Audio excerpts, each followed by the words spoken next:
Hello everybody, today we're going to do our last chunk of notes for the school year, and today we're going to focus on the phase diagram, which is the very last section of your chapter review, and so let's get into it.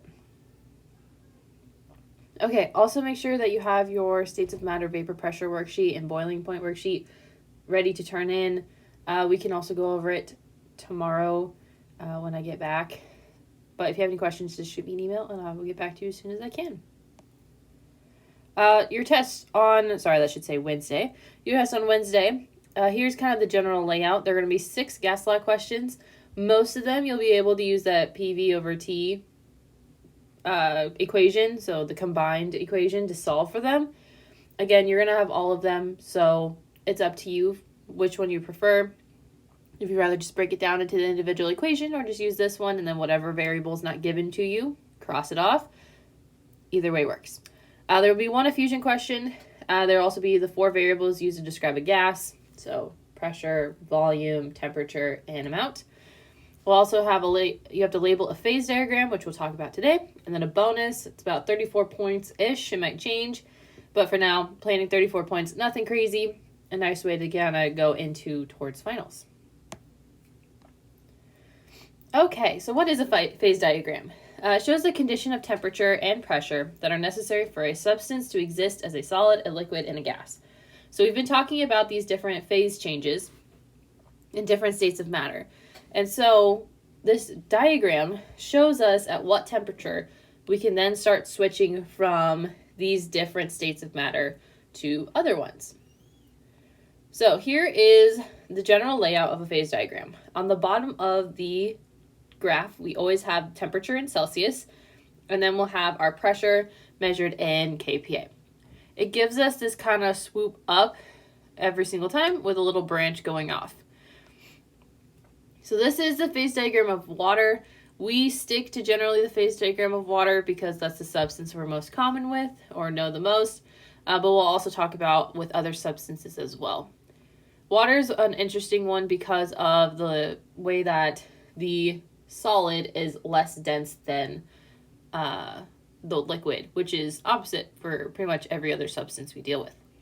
So on this inside corner, closest to the 0 degrees Celsius and 0 pressure would be considered a solid. In the middle is the liquid, and then we have our gas, which will always be towards the highest amount of temperature, and also same with pressure. So this line here between a solid and a liquid is the melting and freezing line. So we can switch from a solid to a liquid by melting, and you can go from a liquid to a solid by freezing. Think of water. Leave an ice cube out that is a solid, it's going to turn and melt into a liquid. Put it in the freezer where it's going to freeze, and it'll turn back into a solid. This line over here is going to be boiling and condensation. So again, going from a liquid to a gas would be considered boiling. Going from a gas to a liquid is condensation. And then at the very bottom, this is sublimation and deposition. This is where going from a solid to a gas occurs. This is very rare for this to actually happen. The conditions have to be absolutely perfect for this to occur. A lot of times we see it more with like carbon dioxide or freeze-dried ice. That's when we're going to see that happen the easiest. Water is very, very hard. So we have sublimation and deposition. Sublimation is when a solid turns into a gas. Deposition is the opposite, where a gas turns into a solid. So we have what's known as our pressure. So a pressure of 101.3, that's at 1 atm.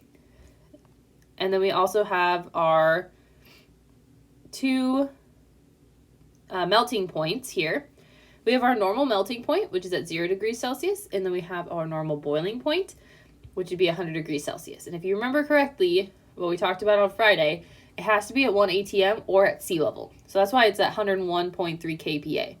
So normal melting is 0 degrees Celsius, normal boiling is 100 degrees Celsius.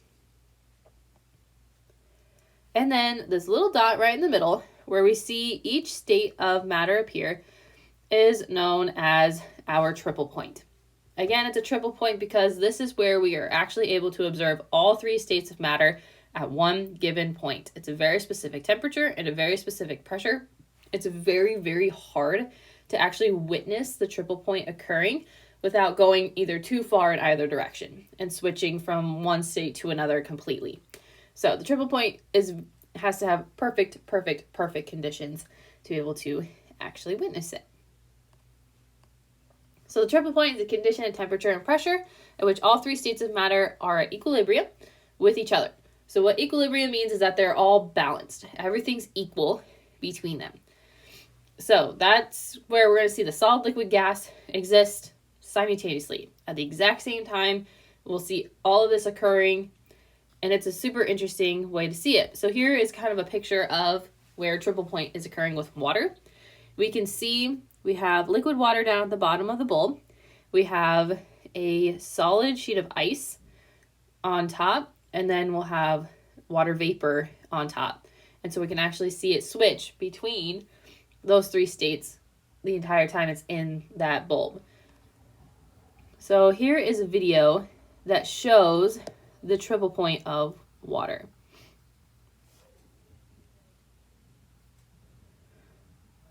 So there is no sound to this. This is basically just going to show where all this is going to be occurring. Let's see. So at this point, we just have ice water placed in a vacuum chamber, and this is going to turn to a very low pressure. Again, most of it is liquid water. There's a little bit of ice inside of there. It's going to turn on, and it's going to start sucking the air out, which is then going to lower the pressure inside of it and raise it higher like an altitude, if you want to think of it that way. So we see they started taking the water or the air out. So the water is going to start boiling here in a second. See the little bubbles coming up.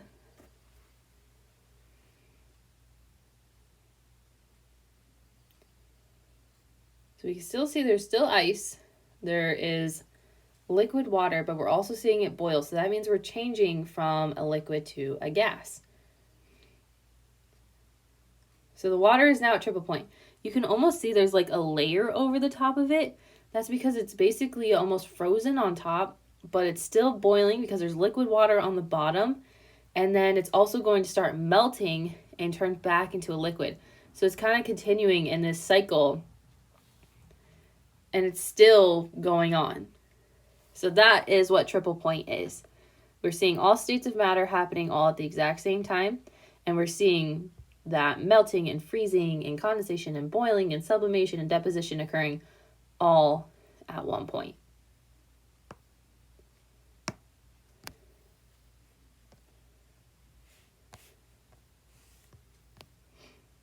Okay, so we have two types of phase diagrams. The first one is where the liquid state is more dense than the solid state. So that is going to be basically water. Water is more dense than the solid form of ice. That's why our ice floats in water.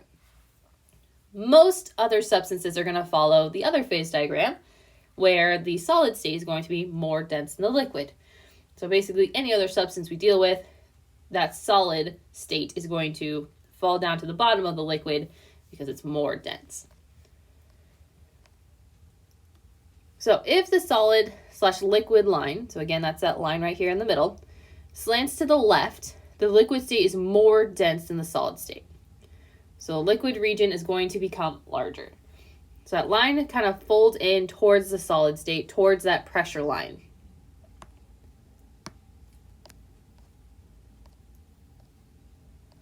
So we can see it's going to fold in more towards solid, and that liquid section is a lot larger compared. Again, the liquid gas line is never going to change. That stays the same. It kind of stays in that little J shape there. It's that line right in the middle between a solid and a liquid. That's what we're looking at there. So if it leans to the left, that is going to be where the liquid state is more dense than solid. So that would be water. Then the other is true for most other substances, where if the solid liquid line slants to the right, the solid state is denser than the liquid state. So then you'll have a larger solid state. So we can see that line shifted, the liquid side shrunk, and then we have a very large solid state section there.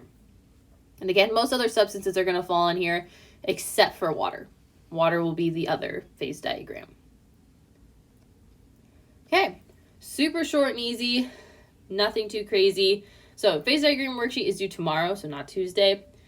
And test will be on Wednesday. If you have any questions, please let me know. Now you can go grab your worksheet and get started on that. Have a great rest of your day, and I will see you tomorrow.